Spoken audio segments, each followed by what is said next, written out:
शारदानंद जी, आपने सभी पैनलिस्ट को सुना। किसानों की जो समस्या है, पूरे देश का पेट किसान पालता है, और जब अपने बच्चों की शिक्षा, अपने परिवार को पालने की बारी आती है तो उसको तमाम संघर्ष झेलने पड़ते हैं। अपनी उपज की सही रेट भी उसको नहीं मिलते हैं। सरकार हालांकि प्रयास करती है, लेकिन धरातल पर जो बैठे कर्मचारी हैं, अधिकारी हैं, वो शायद उनकी मंशा और किसानों की पीड़ा और दर्द से उनको कोई वास्ता नहीं होता। इसीलिए वो किसानों के साथ ना तो अच्छा सलूक करते हैं, ना तो उनको जो निर्देश मिलते हैं जो सुविधा मुहैया कराने की, वो सुविधा मुहैया कराते हैं। और किसान मजबूर होकर बिचौलियों के चक्कर पड़ता है। 1800, 1500, 1600 में अपनी उपज बेचता है, और 2600 रुपया, जो लगभग 2600 रुपया की कीमत है एमएसपी की, वो बिचौलिए खा जाते हैं।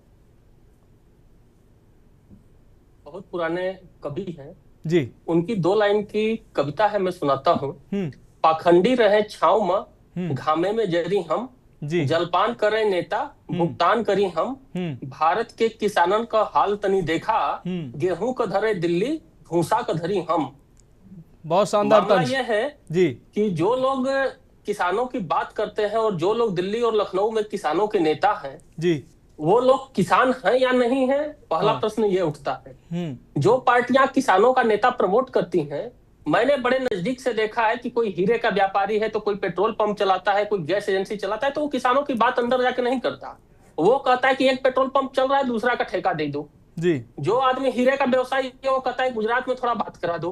अब आप ये बताइए कि ऐसे परिस्थितियों में किसानों की चर्चा और किसानों के हित की बात आप लोग उठाते हैं, इसके लिए तो आप लोग बहुत ही आभार और धन्यवाद के पात्र हैं। क्योंकि किसानों की बात करना मतलब अपने भी किसान बन जाना और बेदीनी में पहुंच जाना। किसान शब्द इतना अपमानित हो गया है कि लोग अपने को, अगर कोई भी लड़का के पिता किसान है और विश्वविद्यालय में लड़का पढ़ने जाता है और अगर पूछ दिया जाए इंट्रोडक्शन में कि तुम्हारे पिताजी क्या है, तो वो किसान कहने में भी शर्माता। नहीं, मेरे पिताजी किसान है, मुझे बहुत गर्व है, मैं बड़े गर्व से कहता हूं कि मैं किसान का बेटा हूं। बात ये सही है कि जो लोग गर्व से कहते हैं किसान के बेटे हैं, अच्छी बात है, लेकिन वो बहुत ही ज्यादा अपने आप को इतना निचले तबके पर गिरे हुए मानते हैं, ये भी सच है, जितना कि कोई उम्मीद नहीं कर सकता। मतलब मजदूर भी उनको अपने से ज्यादा मानता है। जो लोग प्रधानमंत्री से लेकर के ग्राम प्रधान तक जितने भी पद हैं, ये सब वैतनिक पद हैं। वेतन कौन देता है? तो हम लोग देते हैं। जितने आईएएस अधिकारी हैं, आईपीएस अधिकारी हैं, वेतन कौन देता है सरकारी कर्मचारियों को? तो हम लोग देते हैं। और साहब और माननीय भी हम ही लोग कहते हैं।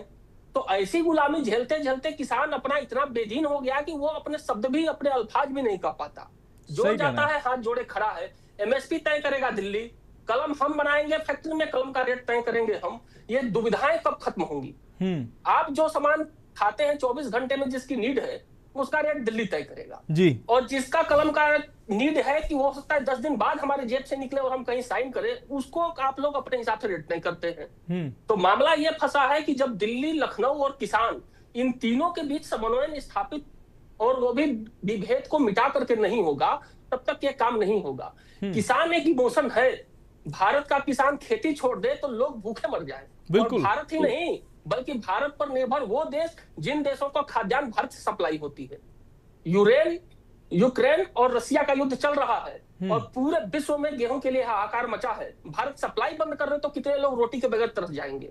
और उसके बाद भी किसानों की गेहूं में 100 रुपए की कटौती है और हम कहते हैं कि हम किसानों का बड़ा सम्मान करते हैं। कब करते हो भाई? रात को करते हो खाने पर कि दिन में करते हो? किसानों के लिए जग रहे हो और चल रहे हो चार्टर विमान से, उड़ते हो हवाई जहाज और किसानों के लिए तुम जग रहे हो। किसान बेचारा फटे हाल पहुंच गया।